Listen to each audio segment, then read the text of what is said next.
once again welcome back in model study circle. आप बहुत ही अच्छे होंगे घर पर, यह मैं कामना करता हूं, और भला चंगा होंगे, स्वस्थ होंगे। हम लोग प्रेजेंट टेंस के अंतिम जो टेंस होता है उसके बारे में विस्तृत चर्चा करेंगे। और मैं आपको present indefinite tense, present imperfect tense, present perfect tense, ये तीनों टेंस का वीडियो आपको डाल दिया गया है, दे दिया गया है। वहां से आप जरूर जाएं और उसको सीखें, उसको जरूर से जरूर देखें। और चैनल को सब्सक्राइब नहीं किए तो जरूर से जरूर सब्सक्राइब करें और अपने दोस्तों को बांटें। अभी हम जो बात करने जा रहे हैं present perfect continuous tense. Present perfect continuous tense मतलब प्रेजेंट टेंस का चौथा और अंतिम टेंस के बारे में बात करेंगे। तो ये प्रेजेंट परफेक्ट कंटिन्यूअस टेंस क्या होता है इसके बारे में बात करेंगे। मैंने आपको प्रेजेंट कंटिन्यूअस बताया था और प्रेजेंट टेंस बताया था, तो और यहाँ पर प्रेजेंट परफेक्ट टेंस भी बताया था। तो प्रेजेंट परफेक्ट भी है और ये कंटिन्यूअस भी है। तो ये है क्या, किस प्रकार का टेंस है, इसमें स्टूडेंट लोगों का दिमाग काम नहीं करता है, इसलिए मैं आपको बताने के लिए जा रहा हूं। ध्यान से सुनिएगा और समझने का पूर्ण रूप में प्रयास कीजिएगा कि प्रेजेंट परफेक्ट कंटिन्यूअस टेंस क्या होता है। तो चलिए बात करते हैं प्रेजेंट परफेक्ट कंटिन्यूअस टेंस। यहां पर एक बात स्टूडेंट के मन में आता है, प्रेजेंट परफेक्ट टेंस भी है, प्रेजेंट कंटिन्यूअस टेंस भी है, यानी ये दो टेंस को मिला करके है। ध्यान में रखिएगा, मैंने आपको बताया था प्रेजेंट इंडेफिनिट टेंस में ता हूं, ती हूं, ते हो, है ना, ये रहता। तो इसमें वो भी रहता है। और क्या है, प्रेजेंट कंटिन्यूअस टेंस में बताया था रहा हूं, रही हूं, रहे हो। तो ये दोनों टेंस को मिला करके हम लोग बोल सकते हैं प्रेजेंट परफेक्ट कंटिन्यूअस टेंस कहते हैं। तो यहां पर इसको हम लोग अच्छी तरह से समझने का प्रयास करेंगे। First of all you have to know that what is present perfect continuous tense. You have to keep in your mind that here is the combination of two tense, continuous and perfect tense. You have to keep in your mind every time that this is the combination of two tense. So you have to observe it sharply. You have to observe it very mindly. If you will not mind it here completely, then you can't understand it properly. So your mind should be 100% at me and the whiteboard. After that you will try to understand. If you will not do like this, then you can't understand. So present perfect continuous tense, when the forms of the verb remain in, I have told you in the previous classes that whenever you have to know about the tense of the sentence, then after that first of all you have to go onto the verb. And when you will know that this verb which belongs to in this form, it means this sentence is belongs to this tense. I have told you when the forms of the verb remain. When the forms, first of all you have to see the forms of the verb, and the verb should be in has, have plus been. Here is the structure also some difference, so you have to keep it in your mind. And extra things, has, have, been plus before forms. Before forms मतलब present participle forms. After that, when you will see that these types of the structures of the sentence, you can say that this sentence belongs to present perfect continuous tense. First of all, you have to that when the sentence form of the verb is has, have plus been plus before. Before means the fourth form of the verb. Fourth form means present participle form. What is the present participle forms? I have told you, if you will add ing in the main form of the verb, main form means base form of the verb, and if it means you will add in base form ing.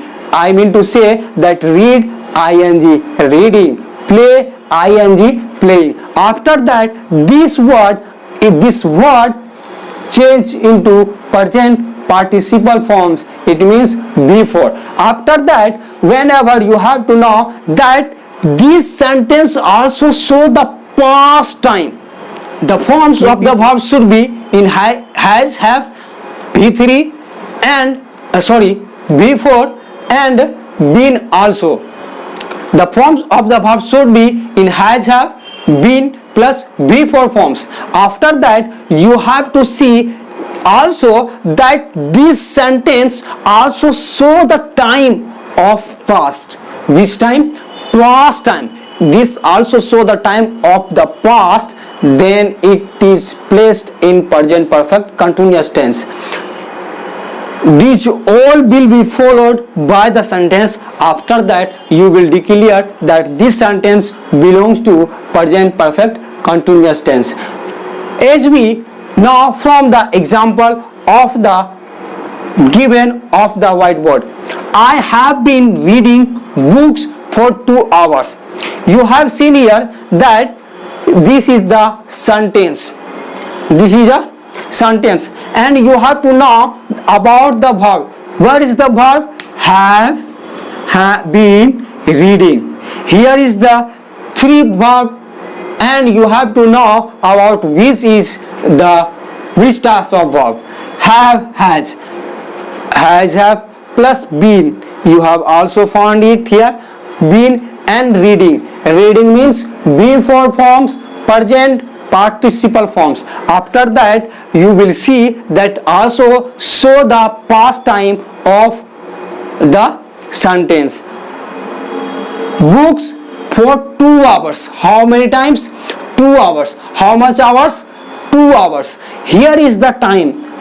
I mean to say he had been reading. It means he has been reading from the previous time 8 now. He has been reading from the previous time, and 8 now. In this moment he is reading the book. It means from how many times he is reading? 2 hours. He has been reading. It means this also show the past times. So this sentence belongs to present perfect continuous tense. In the second examples, you will find the same things like this. Not the boys are playing, but the boys have been playing, P-L-A-I-N-G, playing in the fields since morning. I have told you that first of all you have to see have been. After that, before forms and show the times of previous, and the boys is the subject, and have is the helping verb, and the been is the also helping verb, which is the structure of the present perfect continuous tense. It means, and this sentence also show the time of the past, like this: since morning. Since morning. Morning is the time which have done in the previous time. So you have to say that this sentence also present perfect continuous tense. जैसा कि मैंने आपको बताया कि present perfect continuous tense है, जो एक रूप से प्रेजेंट इंडेफिनिट टेंस है और प्रेजेंट इम्परफेक्ट टेंस। हमारे कहने का मतलब ये परफेक्ट टेंस भी और कंटिन्यूअस टेंस भी रहता है, तो ये दोनों को मिला करके ही कहा जाता है प्रेजेंट परफेक्ट कंटिन्यूअस टेंस। एक रूप से हम लोग बोल सकते हैं कि इसका कॉम्बिनेशन है, कॉम्बिनेशन नहीं है, लेकिन एक रूप से हम लोग समझने के लिए बोला जा सकता है। यहाँ पर समझने का प्रयास क्या कीजिएगा, ये थोड़ा सा हट कर करके है, यानी जो टेंस और जो टेंस हम लोग सीखे हैं उस टेंस से ये हट करके है, इसलिए ध्यान से सुनिएगा और समझने का प्रयास कीजिएगा। लिखा हुआ है पूर्ण अपूर्ण वर्तमान काल, यानी ये जो काल है, ये जो टेंस है, ये पूर्ण अपूर्ण दोनों है। हमारे कहने का मतलब ये परफेक्ट भी है और कंटिन्यूअस भी है,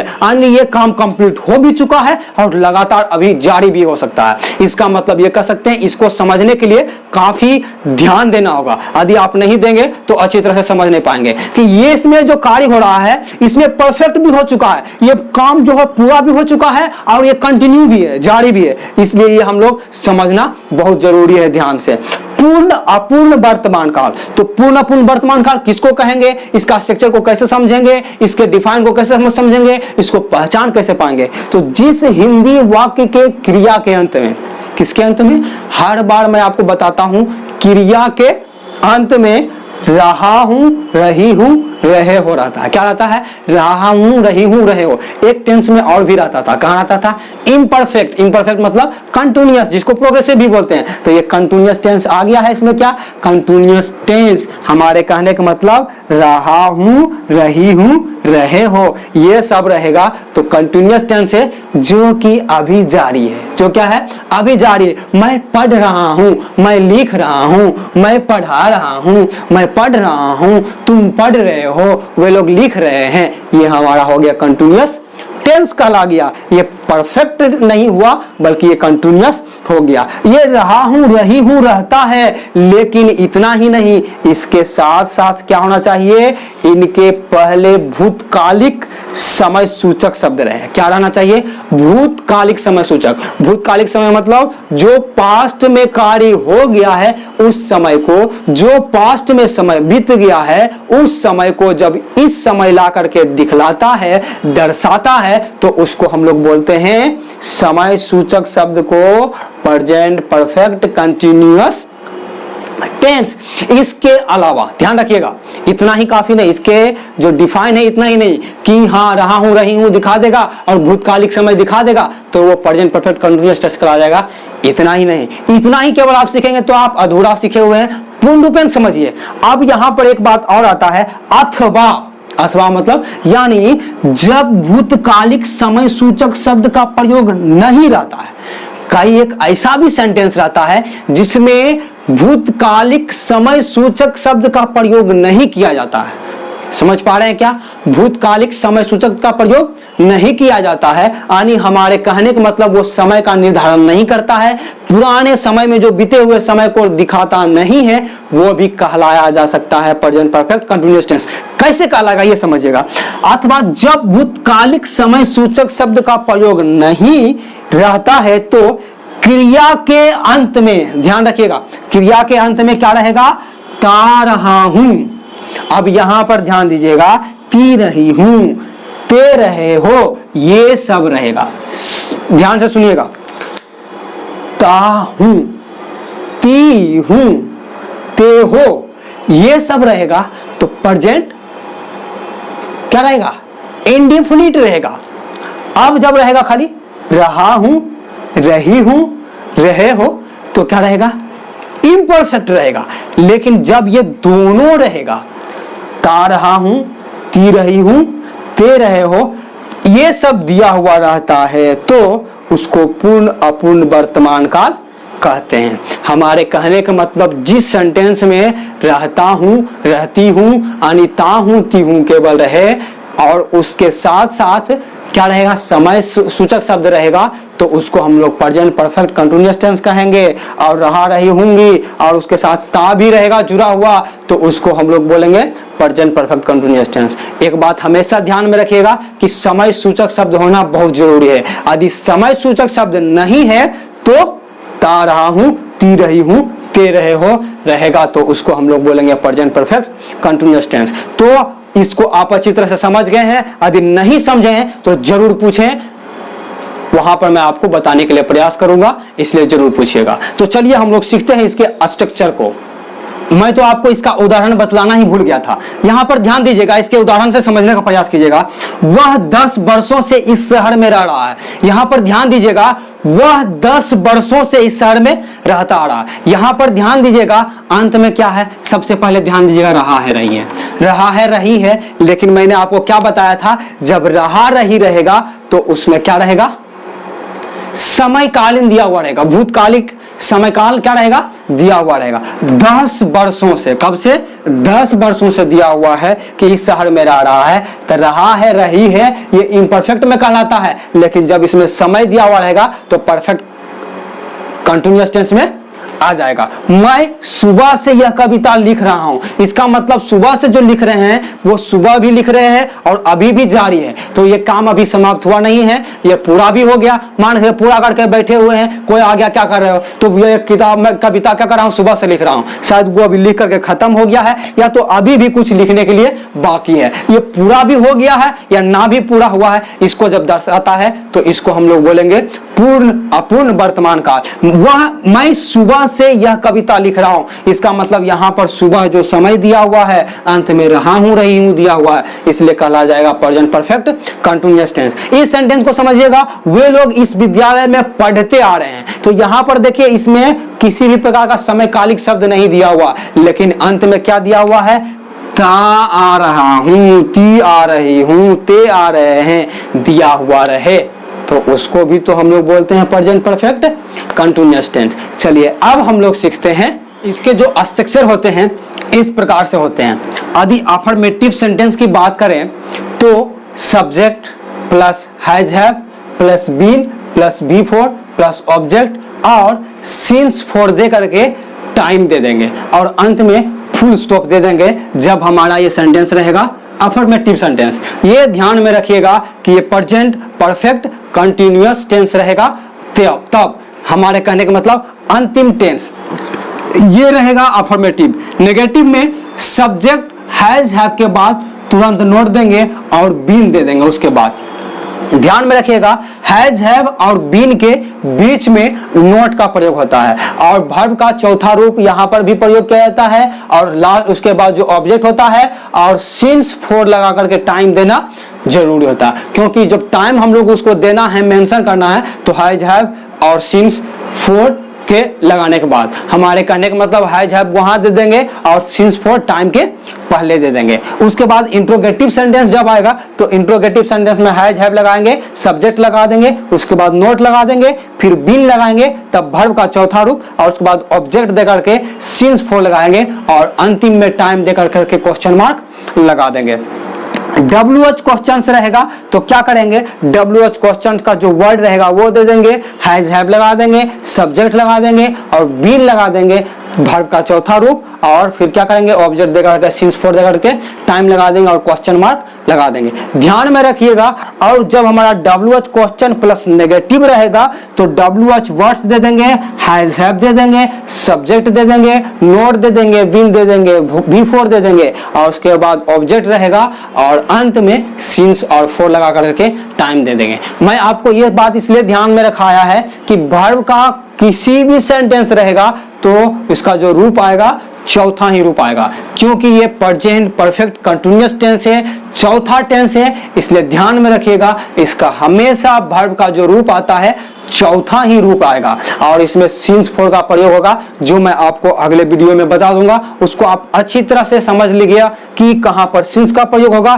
कहां पर फोर का प्रयोग होगा, मैं आपको यहां पर बता रहा हूं। तो यहां पर ध्यान रखिएगा कि अगली जो वीडियो मैं आपको बताने जा रहा हूं वो सिंस और फोर पर, जो कि आपको काफी लाभकारी होगा, आपके कंफ्यूजन को दूर करेगा कि कहां पर हम सिंस का प्रयोग करेंगे और कहां पर फोर का प्रयोग करेंगे। तो ये सारे बात ध्यान में दे दिए हैं और आपको ध्यान में रखना चाहिए कि जो चौथा टेंस है इसमें हमेशा चौथा रूप आएगा वर्ब का और बीन लगाना कभी भी नहीं भूलिएगा। इसमें बीन का प्रयोग एकदम हमेशा होगा ही होगा, हमेशा होगा बीन का प्रयोग। इसलिए किसी भी प्रकार का सेंटेंस हो, हमारे कहने का मतलब अफर्मेटिव हो, नेगेटिव हो, इंट्रोगेटिव नेगेटिव हो, कोई भी हो, WH हो, कैसा भी हो, उसमें बीन का प्रयोग लगेगा ही। क्यों लगेगा? क्योंकि ये प्रेजेंट परफेक्ट कंटीन्यूअस टेंस है, वो अंतिम टेंस में बीन का प्रयोग लगता है। यदि आपको अच्छा लगा तो जरूर लाइक शेयर कीजिए और अपने दोस्तों से बांटिए। और इसके बाद जो वीडियो आने वाला है वो सिंस वर्सेस फोर आएगा, कहां पर हम सिंस का प्रयोग करेंगे,